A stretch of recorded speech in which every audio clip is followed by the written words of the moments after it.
You know what you're listening to? Is that a trick question? It's the I Still Love This Game podcast with your host, Matthew Damian. He's an idiot. Don't listen to this. He's an idiot.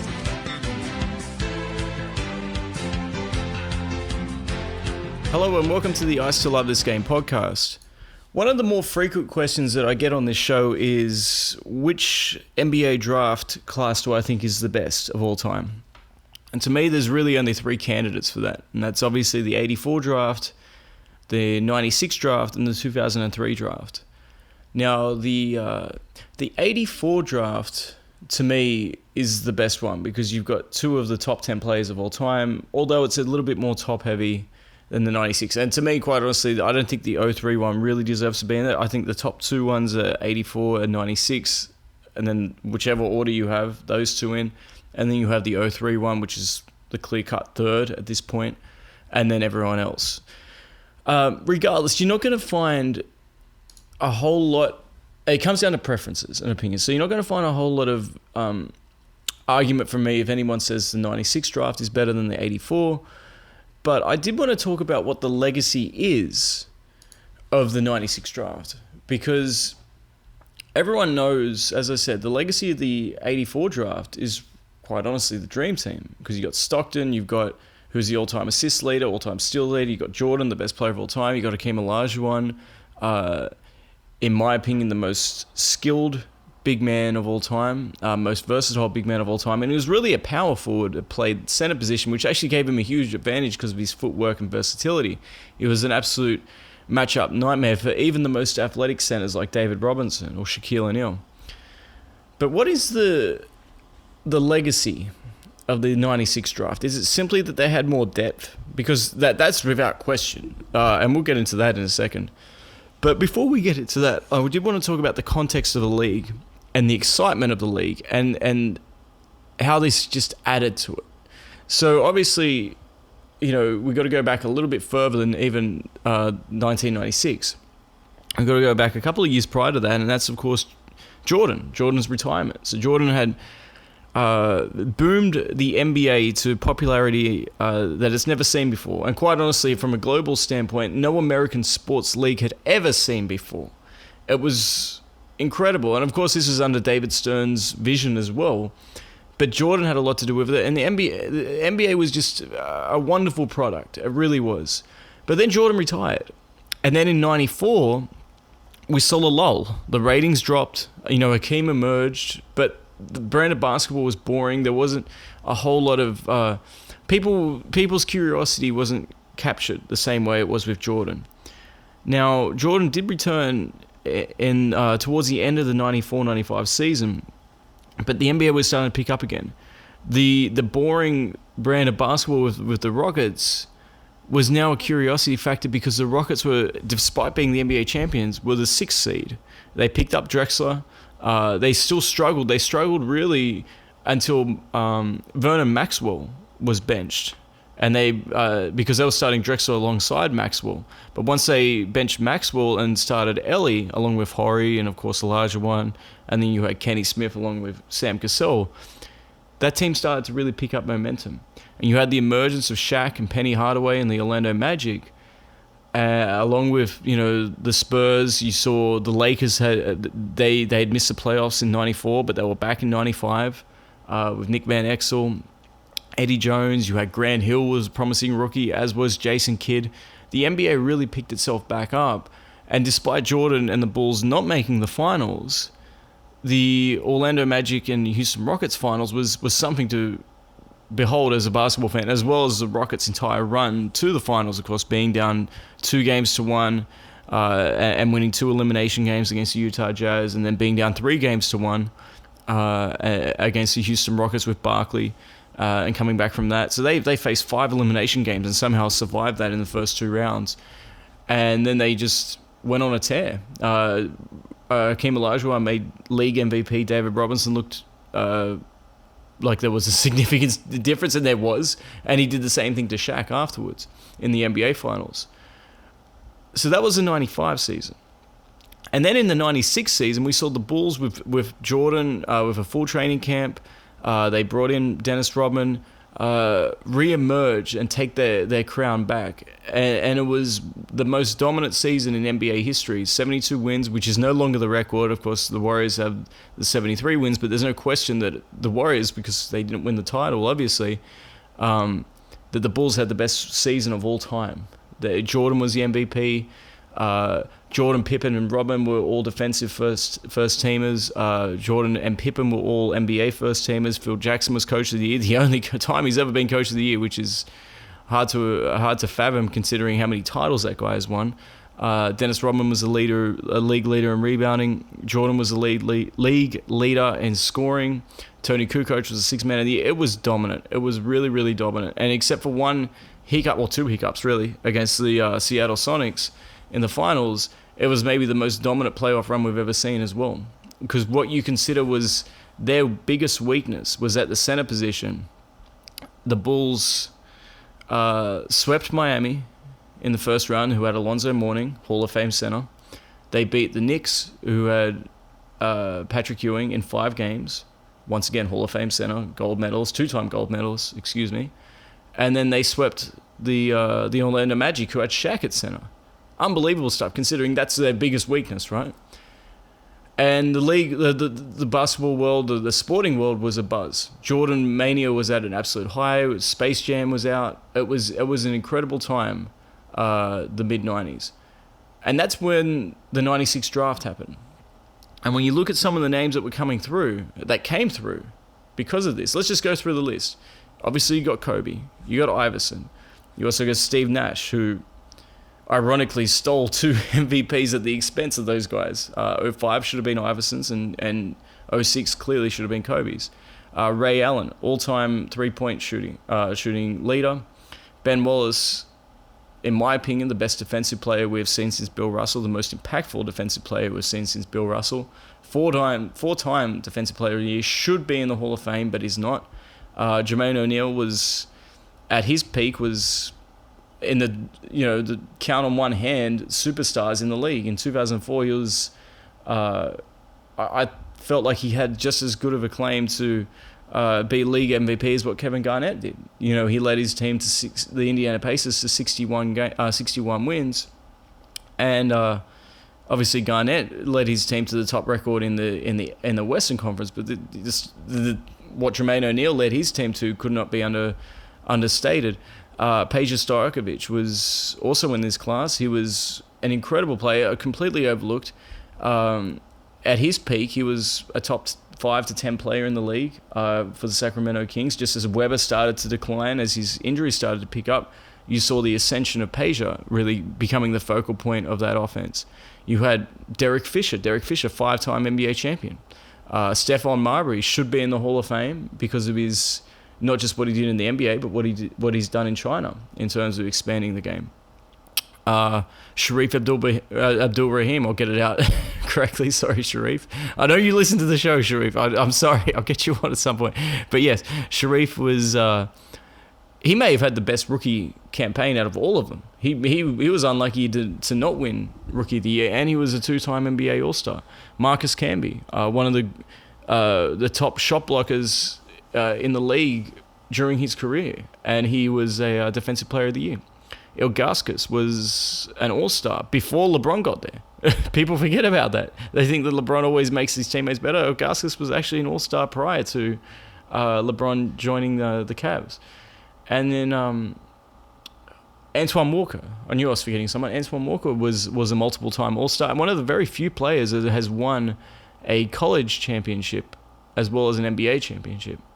Then you also had other guys as well that we don't even mention. Kerry Kittles, longtime starter in the NBA. Walter McCarty, Jerome Williams, Moochie Norris, the guy with the afro. A fellow Harrington also played alongside Moochie Norris.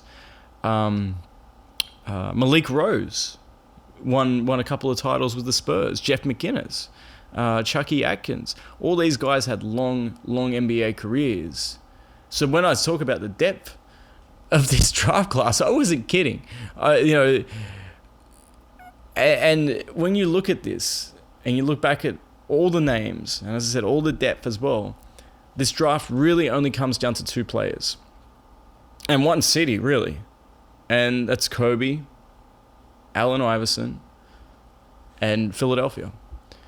And a little bit of context leading into it, Iverson was considered the top talent, a unique talent, but still the top talent coming out of Georgetown. He was completely unguardable one-on-one. He was explosive, and maybe more importantly, he was marketable. That's really what the NBA likes to do, is market the individual stars, and Iverson appeared to be, and he was proven to be, one of the most marketable stars of all time. There were questions, though, coming into it, even though, despite all that, there was questions regarding his size and if he was indeed coachable. And Philly had the number 1 pick in the draft. The year prior, they had just drafted Jerry Stackhouse, though, and he had an impressive rookie campaign, but it didn't truly live up to the lofty expectations placed on him prior to the season. Remember, he went to North Carolina, 3rd pick in the draft, shooting guard. Of course, who does that remind you of, right? People would call him the next Jordan because he was athletic and all that stuff, but Jordan quickly dispelled that. Jordan, Stackhouse actually started talking prior to his first matchup with Jordan, saying that, he was dominating Jordan in workouts and things of that nature. In the first 3 quarters of that matchup between the Bulls and the Sixers, Jordan outscored him 48-9 in 3 quarters. Didn't play another minute the rest of that game. Had he played, he could have dropped 60, 65. It was incredible. Regardless, Stackhouse still had a pretty good rookie season, was all rookie first team, but he was also a volume scorer. And there was a question, could he play with a shoot first point guard? This means, of course, despite the combination of Iverson's speed and skills and competitiveness, there was no guarantee that Iverson was going to be taken number 1. Marcus Camby and Ray Allen were considered viable options, but out of nowhere it seemed, because keep in mind, this is 96, it wasn't YouTube or anything like that, and high schoolers weren't really taken all that seriously, despite Kevin Garnett coming out of high school and having a fairly good all-NBA, not all-NBA, but rookie season. But he was all rookie second team, so he wasn't that good. McDyson and Joe Smith were the top forwards from that rookie class in their rookie campaigns. But Kobe was something else. And Bryant really exploded onto the high school scene in Pennsylvania, and he declared for the NBA draft as a 17-year-old. But no one really took him seriously until his impressive workouts against, ironically, Stackhouse and also Michael Cooper. And Philly were now considering going with Kobe with the number 1 pick. However, the gamble of the number 1 pick, and when you consider the talent available, was just too high. And the 76ers went with Iverson. Kobe slipped all the way to number 13, which sounds incredible, but also consider that Ben Wallace went undrafted in this class. So it's important to keep that in mind. Kobe dropping to 13 isn't as astounding as it might sound for other draft classes.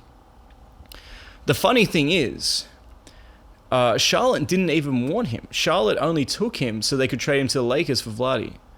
And it's crazy to think where Kobe could have gone had Charlotte not taken him and traded him. And I did do an episode on this. It's one of the hypotheticals that I did for the hypothetical draft series. And I had him slipping all the way to New York in the latter part of the first round. And of course, that's in the archives. You can listen to that if you like. But regardless, as I mentioned, Kobe was selected and traded to Los Angeles. And Iverson was in Philly. And these two players, they were so different when you looked at them. Iverson, 5'11", even though he's listed at 6'1", but 5'11", a complete enigma, a ball of energy, really. And that would sometimes be to his detriment because he would seemingly be out of control. Kobe was equally athletic, not quite as quick, but just as fluid. Plus, he had a good 6 or 7 inches on him, and obviously he had longer arms. But for all their physical differences, their mindset and competitive nature was cut from the same cloth. Now, after Philly traded Stackhouse, Iverson was moved to the shooting guard position. And now we would see these two matched up Iverson and Kobe for essentially the rest of their careers. And the culmination, obviously, was the 2001 finals when Philly squared up against the Lakers. Now, once again, a little bit of context. The Lakers were the defending champions. They were undefeated in the playoffs. They demolished some incredible teams.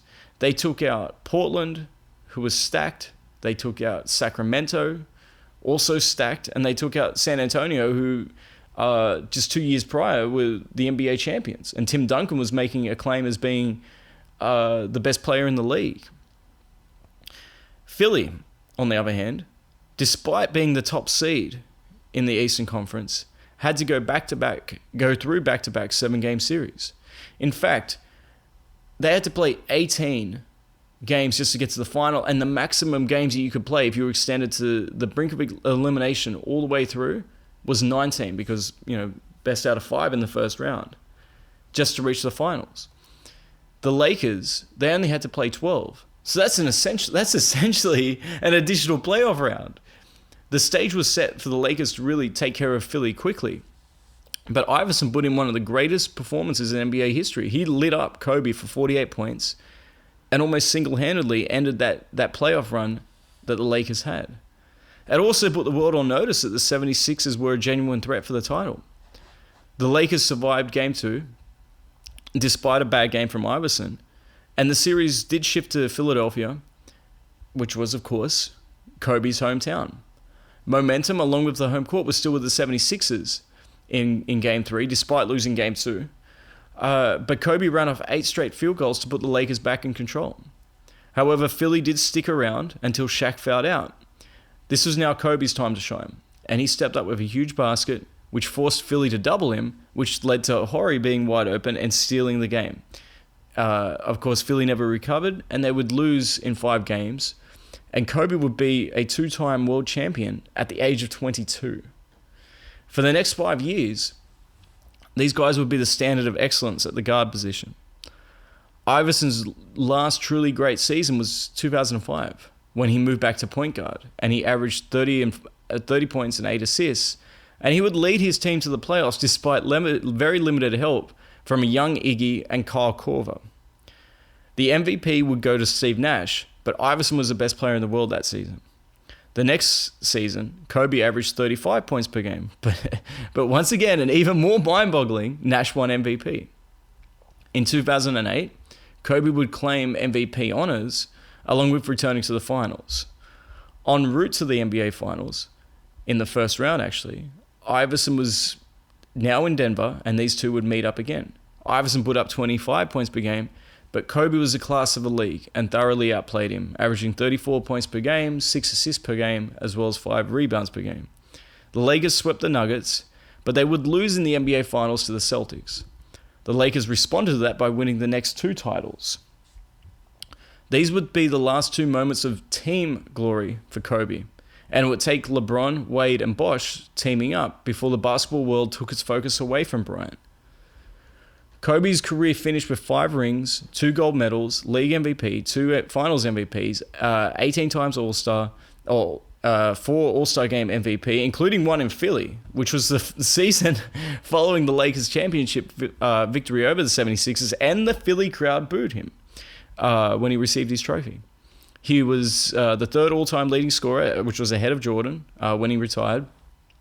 15-time All-NBA, 12-time All-Defensive, and the only player in NBA history to have 2 jersey numbers retired. Iverson, his career not quite as glistening as Kobe's, but there's very few players that are. But he was league MVP in 2001, an 11-time All-Star, 7-time All-NBA, 4-time scoring champion, 2-time All-Star Game MVP, and a Hall of Fame inductee. But for all their career accomplishments, their legacies will be forever tied, and that has very little to do with the fact that the rivalry is born out of Philadelphia.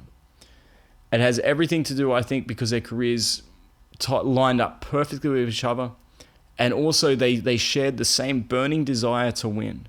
And I think that overshadowed any accomplishment or any accolade. And it defined the entire generation, not just this draft class, but it defined this entire generation that followed the Jordan era.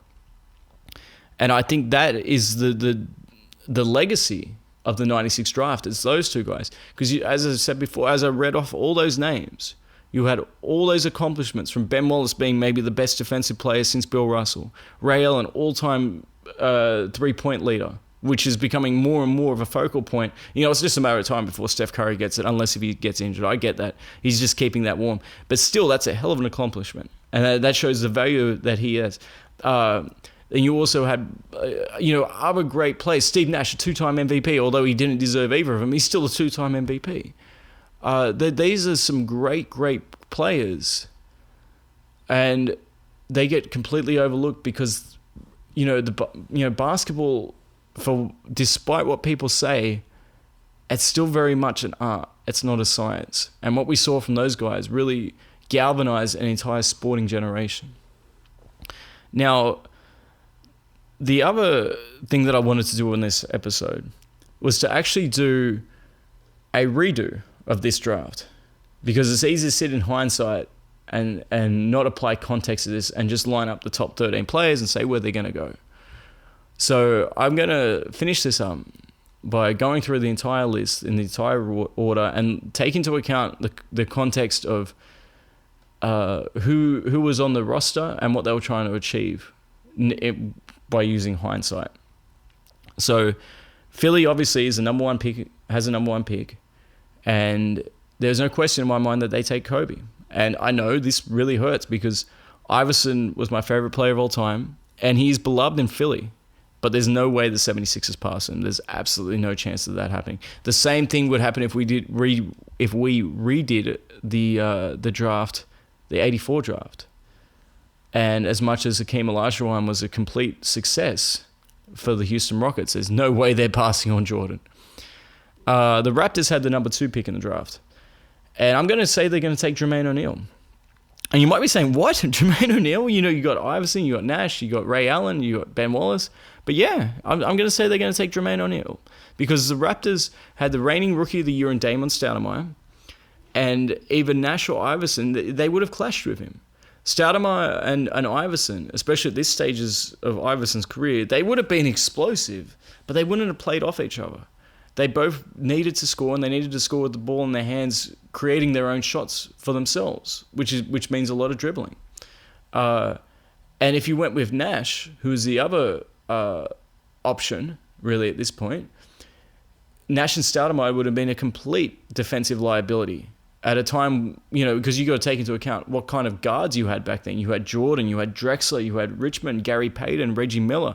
All these big guards, they were just being eaten alive. And Jermaine O'Neal, even though it took him a while to establish himself, a lot of that had to do with who he was playing behind. He was playing behind Brian Grant, Rasheed Wallace, those guys. And when he was given minutes in Indiana, he was dominant. He was a fantastic player. Maybe the best post player. Could finish with either hand, could shoot hooks with either hand.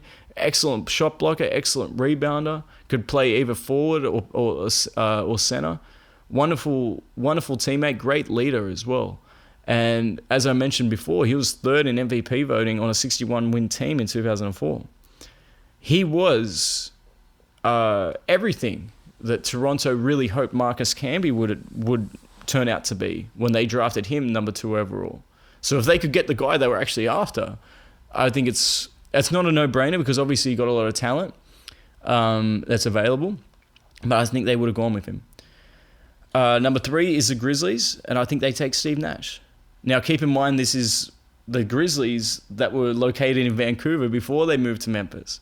So the idea of bringing in Steve Nash, who was obviously Canadian, and who knows, maybe they would have survived in that market with that kind of marketable superstar at that point.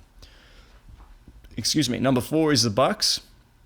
And now it's come down to Iverson or Ray Allen. And it's a tough call, but keep in mind that the Bucks faced a similar decision when they went with Ray Allen over Stephon Marbury. And Stephon Marbury had unbelievable potential. There was actually a debate over whether Marbury or Iverson who was more talented. They were both incredibly quick. Great with the ball in their hands, explosive, athletic, all of that stuff. And the fact that they went with Ray Allen, I think they'd do the same, and I think they'd stick with Ray Allen over Iverson. And that leads us to number 5, and the Timberwolves. And it's Iverson. Clearly, they've got to take Iverson in this spot. And Iverson and Garnett on the same team. Are you kidding? And, it's kind of funny when you think about it. And there's no in between with this. Either it would end in multiple championships, or it would end prematurely in a few seasons, just like Marbury and Garnett did. Number 6 is the Celtics drafting this spot, and there's still so much talent available. But you know this as well as I do. Talent will only get you so far, and Ben Wallace being drafted to play for the same franchise where Bill Russell played for makes so much sense. That is, though, until you realize that Ben Wallace obviously went undrafted and he went for a tryout with the Celtics. And they actually played him at the 2-guard spot. Oh, boy. Oh, boy. Because if you've ever seen Ben Wallace play, he's not a 2-guard. It's like playing Shaq at point. You might get away for a couple of possessions, but it's a disaster waiting to happen. But you'd have to think, though, in all honesty, you'd have to think that if they knew what he was capable when playing center, they'd take him, right? Right? I've got no idea. But you would just hope the Celtics would draft him and play him at center and get the hell out of his way. Number 7 are the Clippers. And keep in mind, the Clippers were the biggest sports joke at the time in all of professional sports. But they needed help across the board. So in this spot, I think they'd take Peja, who was the best player available. And then they'd probably proceed to trade him for a second-round pick. And if you think I'm kidding, I assure you that I am not. Because this is the same organization. I've never seen this happen before. But the same organization, the draft prior to, so the 95 draft, they had the number 2 pick in the draft, and they took Antonio McDyess, who had a very, very good rookie year, but they traded him on draft night for the number 15th pick in Brent Barry. Now, Brent Barry also had a very good career, but who does that? Like, who does that? Who trades without getting any additional compensation? Oh, my goodness. Like, that makes no sense, but all right. So if you laughed at when I said they would take Peja and trade him for a future second-round pick, keep that in mind. Number 8 is the Nets, and I think they take Marbury. And this is an absolute no-brainer for New Jersey, who ended up trading for Marbury a few years later. They really had no one at that point. This is before they brought in Sam Cassell. I think they had Sean Bradley on this team. Jason Williams was on that team. I can't remember if Derek Coleman was on this team or Kenny Anderson was still on this team. But regardless, if Marbury's available, of course, that was a big reason why he wanted to get out of Minnesota, was the fact that he wanted to be closer to New York City, and you can't get closer to New York City apart from actually being in New York City than playing in New Jersey. Number 9 is Dallas and Sharif Abdul-Rahim. Now, this is another steal this late in the draft because, as I mentioned earlier, Abdul-Rahim looked like he may be and if you're just looking at the rookie years, he may be the class of the rookies. He ended up having a career that was that featured All-Star Game appearances. So, yeah, I think Dallas takes him at the number 9 spot. Number 10, the Indiana Pacers, and I think they take Ilgauskas here because Rick Smits was injured and declining. So why not take another big European player with similar skills and will also become an all-star? Number 11, the Warriors, and I think they take Marcus Camby. Camby was a presence, and he had incredible potential that was derailed early on with injuries and not developing his upper body quickly enough, so he couldn't really compete with some of those bigger players. But keep in mind that once he was traded out to Toronto, he was traded to New York, where he actually teamed up with Sprewell, and along with, obviously, Allen Houston, because Patrick Ewing was injured at this point, they led New York to the finals. It'd be interesting if he could achieve similar success. I don't think he's leading the team to the finals without Allen Houston, but it'd be interesting to see if he could achieve success with Sprewell and Joe Smith in Golden State. Number 12, you've got the Cleveland Cavaliers, and once again, keep in mind their roster. So the Cavs, they were a tough defensive team in the mid-90s. But what they desperately needed was some guys that could score and could create their own shot. And the addition of someone like Antoine Walker would have helped them remain competitive. And number 13, which was the last pick in the lottery, because it was only 13 teams back then in the lottery, I'm going to go with Fisher. And history repeats itself, because the Hornets claim a Laker that would win 5 titles, but it's not obviously Kobe, it's Derek Fisher. And he would get plenty of minutes playing alongside Glenn Rice and Mason, because this is before they brought in David Wesley and who's the other guy? BJ Armstrong. They brought him along in the next season as well. So Fisher would get a lot of minutes, and I think he'd be an instant starter on that team too. So that's really the legacy of the 96 draft, was Kobe and Iverson and their competitive nature, and the similarities of the great rivalry that we were able to get out of that, and the dominance of the game of basketball for so long. And you're never going to get, like, you will get people that will argue till they're blue in the face that the 03 team was better than the 03 team, excuse me, the 03 draft class was better than the 84 or the 96, or the 96 one was best, or the 84 one was best. I think as I said before, the 84 one had more top end talent, but there's no question that the 96 one had much, much more depth. And when you throw in guys like Ben Wallace to the names of Iverson and Kobe and Ray Allen to those names, and you've also got Peja, you've got Jermaine O'Neal. It's hard to really, that's such a balanced starting lineup. If you were to create a starting lineup based off draft classes alone, I think the 96 one would run away with it, to be completely honest with you. But that's it for today's show. I hope you've enjoyed it, and the next episode will be coming out next week. Enjoy your weekend. No football this weekend. I'm not sure when the XFL is starting. I might check that out whenever that starts. But yeah, I hope you enjoyed this episode. It's something a little bit different, and I might do this for other draft classes too, based off the response that I get. But I hope you have a great weekend, and I'll speak to you guys soon.